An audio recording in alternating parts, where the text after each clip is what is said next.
It's finally Friday. It's Friday, Friday. Thank God it's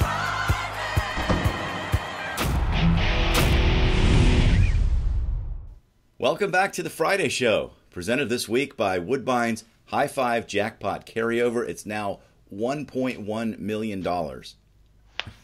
I'm Scott Jagow, along with Ray Paulick. Coming up, we'll talk about the completely mystifying 3-year-old division.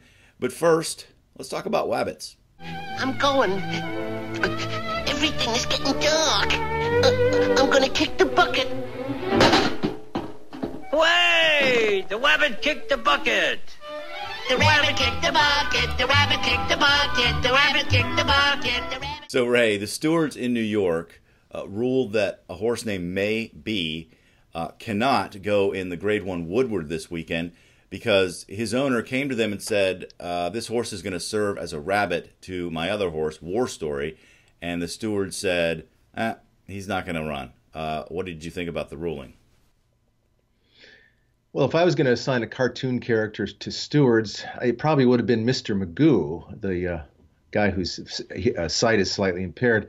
But Elmer Fudd may be more appropriate here because they clearly don't like wabbits up there in New York. Rabbits or pacemakers have been part of racing for a long, long time, and currently too, both here and abroad.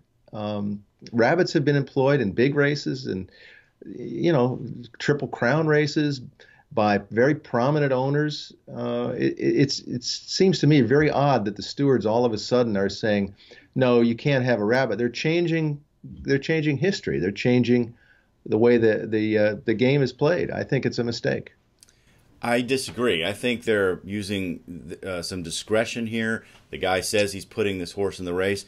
I don't have a problem with a rabbit. There are many horses with different running styles, and I can recall some pretty good ones who just went all out from the gate, like Precious Passion. I loved watching that horse run, opening up by 20 lengths.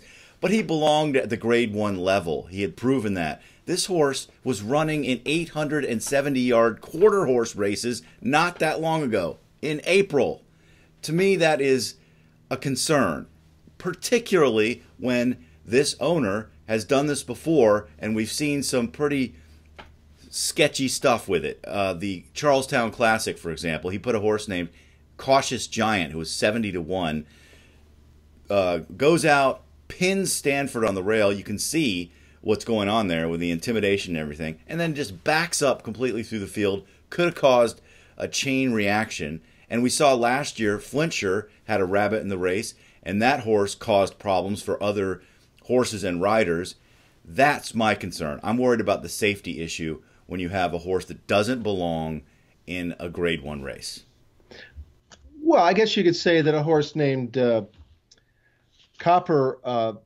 Shining Copper didn't belong in the UN Handicap a couple years at Monmouth Park. He was 129-1. He was running as a rabbit for his stablemate Big Blue Kitten, who did eventually win. This horse was in front by a length and a half at the 8th pole. He almost won the race. He finished 4th, beaten a neck for 2nd. So you never know what's going to happen in horse racing. And what the stewards here, I think, sets a terrible precedent for other states. And it takes strategy out of the game. They're changing how the races are run. Oh, no, it doesn't take strategy out of the game.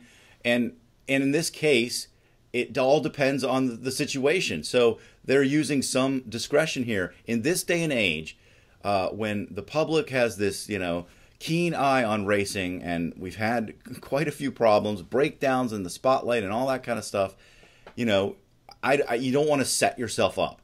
What I want to know is who is going to be accountable when something happens in one of these races where you have a rabbit who doesn't belong, who's never sniffed graded stakes company, then causes a problem with another horse, injures a rider. Who is going to be accountable?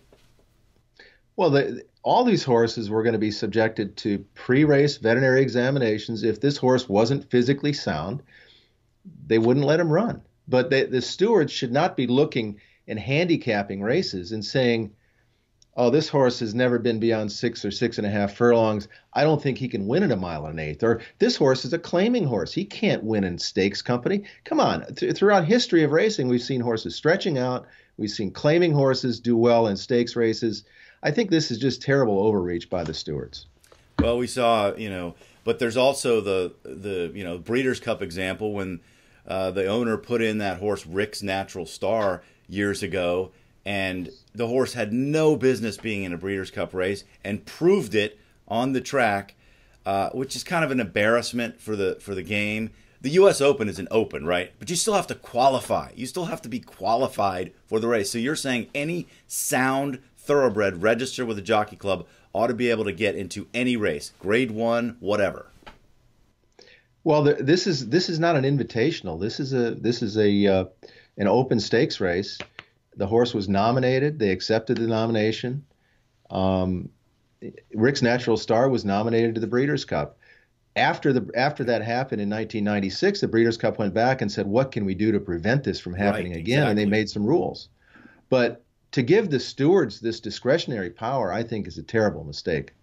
Well, then maybe that's the issue, and they ought to rethink the rules for how horses are qualified for graded stakes races, because I still think that if something happens when one of these situations occurs, there's going to be hell to pay.